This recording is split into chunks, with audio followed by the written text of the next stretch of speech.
लेकिन खट्टर सरकार ने ऊपर लिख के भेज दिया कि भी हमने इनको बहुत कुछ दे रखा है। हम जब तक हमें 1500 750 नहीं मिलते हमारा धरना जारी रहेगा। जो कर्मचारी नेता होते हैं उनको टर्मिनेट किया जाता है, उसके बाद बातचीत का मोल नहीं बनाया जाता, क्या लगता है मतलब ऐसा? जो कर्मचारी नेता होते हैं उनको टर्मिनेट कर दिया जाता है। सरकार की करनी और कथनी में बहुत फ़र्क है। करते कुछ हैं और कहते कुछ हैं, लेकिन हमें टर्मिनेट का कोई भय नहीं है। सरकार टर्मिनेट करे, नोटिस निकाले। जब तक हमारे 1500 और 750 नहीं मिलते हमारा धरना जारी रहेगा। और सरकार ने बात भी की है, लेकिन बात बीच में ही टूट जाती है।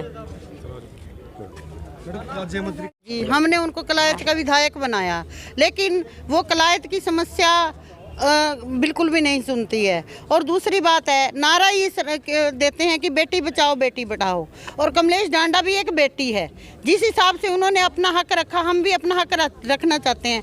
वो हमारी बातों को क्यों नहीं सुनते?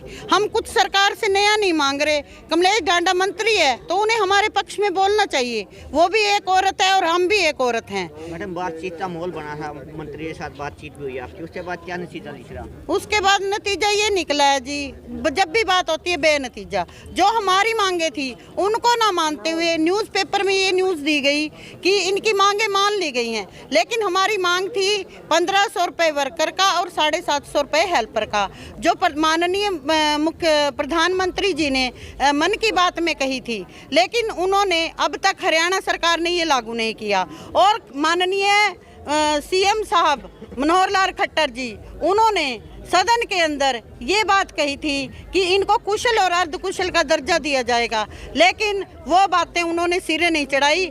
हमें सरकार से बहुत नाराज़गी है। सरकार चाहे तो हमारी इन मांगों को मान ले, नहीं तो आगे के आने के लिए विरोध प्रदर्शन के लिए हम सरकार की ईंट से ईंट बजा देंगे। कैथल आज जो संयुक्त मोर्चे की तरफ से जो प्रोग्राम किया गया है, ये वादा खिलाफी पर मतलब प्रोग्राम है। जो वायदे किए थे वो समय पर नहीं मतलब करे पूरे जो होने चाहिए थे। उसके साथ ही जो आंगनबाड़ी वर्कर हेल्पर यूनियन हमारी लगभग 53 दिन से मतलब सड़कों पर बैठी हैं।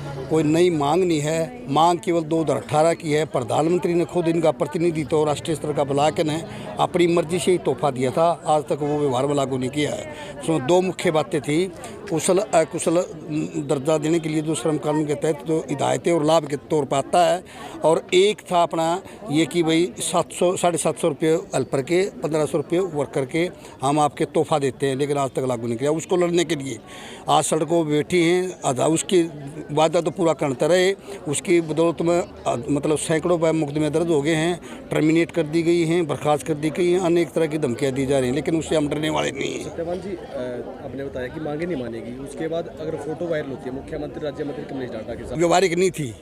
वो जो मेन मांगे थी, जैसे हमारे कुशल अकुशल की और 750-1500 की, वो मांग नहीं मानी, जो कि पूरा प्रतिनिधित्व सैकड़ों की संख्या वहाँ प्रधानमंत्री बुला कर तोहफा दिया, तो वो मांग माननी नहीं की। वे वैसे कहने थे उनके, कुछ थे उनके भी चमचे थे, यूनियन तो जुड़े थे, जो उन्होंने सुनो स्वीकार कर लिया था कि आपकी बातें मानने कि ये समर्थन जो हमारा आंगनवाड़ी के साथ साथ ऐसा नहीं भाई कम हो रहा है। ये आज किसानों ने भी अपना समर्थन दिया है और व्यवहारिक दिया, किसान संघर्ष मोर्चा दिया, भाई अपना समर्थन देंगे इनके ऊपर।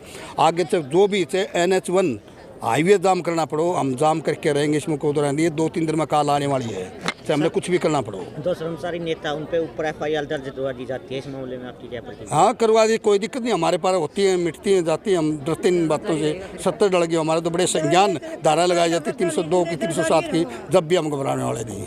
यह बात मैं आते नहीं कदे थे, लेकिन सारी उम्र इसे में खोई दी 110 पे लगी थी, तो काम इतना कुछ भी नहीं ठिकाना है। पुराने यूँ कर लो, तुम हमने दे कुछ भी नहीं। अभी तक मुआवजा नहीं मिला, और बात अकेले स्टेट की नहीं है, बात पूरे देश की है। ये आंदोलन पूरे देश का था, पूरे देश के किसानों को मुआवजा मिलना चाहिए, ना कि एक स्टेट का। एक स्टेट की कार्रवाई है। पंजाब सरकार ने मुआवजा दिया है, हरियाणा सरकार मुआवजा, लेकिन हरियाणा सरकार भी जो सारे के सारे किसान मुआवजा मिला वहाँ की तो बात करो, फिर जहाँ मुआवजा मिला हरियाणा की बात करें, क्षेत्र की बात की जाए नहीं। उसके साथ साथ हमारी नौकरियों की भी मांग थी, लेकिन उससे प्रदेश की सरकार भाग रही है। और ये केवल मुआवजे से परिवार पलने वाले नहीं है, उनके आर्थिक हालात जो है कमज़ोर हैं। 1 साल से वो धरने पर भी रहे, उनके परिवार के सदस्य भी इस आंदोलन में साथ दे करके चले गए।